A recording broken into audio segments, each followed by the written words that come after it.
विशेष आग्रह और एक महत्वपूर्ण जानकारी साझा करने आया हूं। आप सब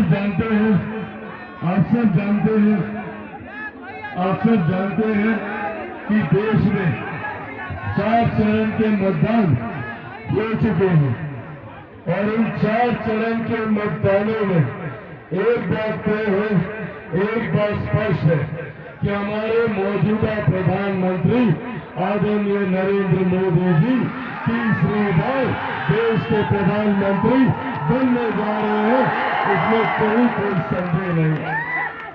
साथियों, ऐसे में जब ये बात तय है कि हमारे प्रधानमंत्री तीसरी बार प्रधानमंत्री बनने जा रहे हैं, तो ऐसे में हम लोगों की जिम्मेदारी बढ़ जाती है।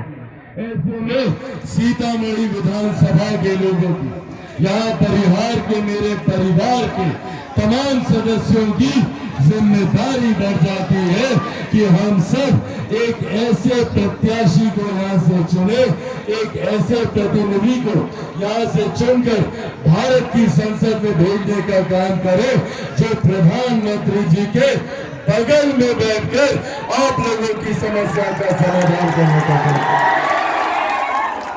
और वो प्रत्याशी आदरणीय देवेश चंद्र ठाकुर जी, ये मेरे परिवार के सदस्य हैं। इनका गहरा रिश्ता मेरे से, मेरे पिता आदरणीय रामविलास पासवान जी के साथ रहा है। और आज ये आग्रह करने आया हूं कि जितना प्यार आप लोग चिराग पासवान से करते हैं, उतने ही प्यार से आप आदरणीय देवेश चंद्र ठाकुर जी को प्यार से जिताने का काम करें। साथियों, जरूरी है प्रधानमंत्री जी का तीसरी बार देश का प्रधानमंत्री बनना। पहली बार देश ने एक ऐसे प्रधानमंत्री को देखा जिन्होंने भारत की अर्थव्यवस्था को मजबूत करने का काम किया। एक दशक पहले हम में से कोई नहीं जानता था कि भारत की अर्थव्यवस्था कौन से पायदान पर है। पहली बार देश में एक ऐसे प्रधानमंत्री आए जिनकी वजह से आज हम लोग गर्व से कहते हैं कि दुनिया में 5वीं सबसे बड़ी अर्थव्यवस्था भारत है। तो ये देश हमारे प्रधानमंत्री आदरणीय नरेंद्र मोदी जी। जब देश की अर्थव्यवस्था मजबूत होती है तो राज्य का राजस्व बढ़ता है, हर गरीब व्यक्ति के हाथ में ज्यादा कमाई आती है, प्रति व्यक्ति आय में इजाफा होता है। और इसी का परिणाम है कि आज 10 सालों में देश भर में 25 करोड़ से ज्यादा लोग गरीबी रेखा से बाहर निकलकर मुख्य धारा के साथ जुड़ने का काम किया। हमारे प्रधानमंत्री जी का लक्ष्य 2047 तक भारत को एक विकसित देश बनाना। भारत विकसित देश तब बनेगा जब भारत का हर एक राज्य, बिहार जैसा राज्य जब विकसित बनेगा, हम लोग का हर एक जिला जब विकसित बनेगा, हर एक प्रखंड जब विकसित बनेगा, हर एक पंचायत और हर एक गांव को विकसित बनाने के लक्ष्य के साथ हमारी एनडीए सरकार, हमारे प्रधानमंत्री जी कार्य कर रहे हैं। इसकी नींव में इन्होंने कार्यों की शुरुआत भी की है। सोचिए, दिल्ली में बैठा एक प्रधानमंत्री गांव में बैठी एक महिला के सम्मान की चिंता करता, उनके लिए शौचालय का निर्माण करवाता, उज्ज्वला योजना देकर चूल्हे चौके से जो आपके स्वास्थ्य पर प्रभाव पड़ता था, गैस कनेक्शन दिलवाने का काम करता।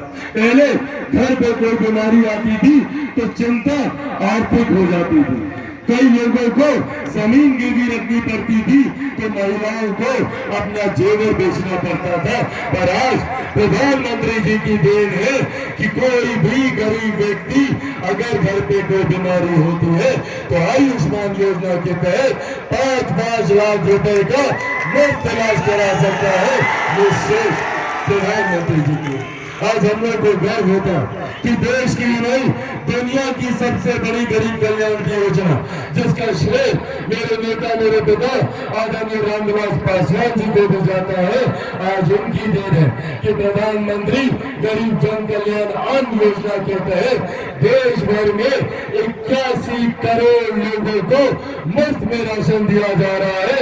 ये सिर्फ प्रधानमंत्री जी की है। साथियों, एक तरफ जहां हम लोग विकास की राह पर आगे बढ़ने की योजनाएं बना रहे हैं, आप लोगों को गरीबी रेखा से बाहर निकालने के लिए किसान सम्मान निधि से लेकर तमाम तरीके की योजनाओं को धरातल पर उतार रहे हैं, तो वही दूसरी तरफ विपक्ष है, वही दूसरी तरफ विपक्ष के नेता है, ये चाहते नहीं कि हम लोग आगे बढ़े।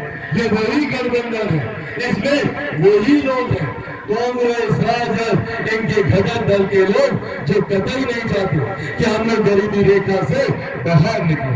आज जब हमारे प्रधानमंत्री ने एक एक एक एक करके तमाम जलन विषयों का समाधान करने का काम किया, आज हमारे प्रधानमंत्री जी ने दर्शकों से जो हम लोगों की आस्था रही है, आप लोग जैसे टेंट में भी मौजूद है, इसी तरीके से अयोध्या में रामलला 500 साल से टेंट में ही थे।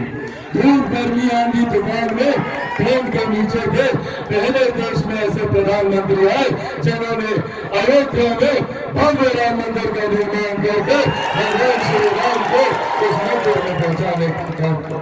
ऐसे में आज हमने सीतामढ़ी में मौजूद है। मैं चाहता हूँ, हमारे प्रधानमंत्री चाहते हैं, हमारी केंद्र की सरकार भी चाहती है कि जितना भव्य मंदिर भगवान श्री राम का अयोध्या में बना है, उतना ही भव्य मंदिर माता सीता का वहां सीतामढ़ी में बनना चाहिए। सोचिए, एक तरफ आस्था का विषय, पर जिस दिन ये भगवान माता सीता का ये भव्य मंदिर बनेगा, 6 लेन का कॉरिडोर बन जाए, हर वो व्यक्ति जो भगवान श्री राम के दर्शन करने जाए, वो मेरी माता सीता का आशीर्वाद लेने यहाँ आए। सोचिए क्षेत्र का आर्थिक विकास कितना होगा। इस सोच के साथ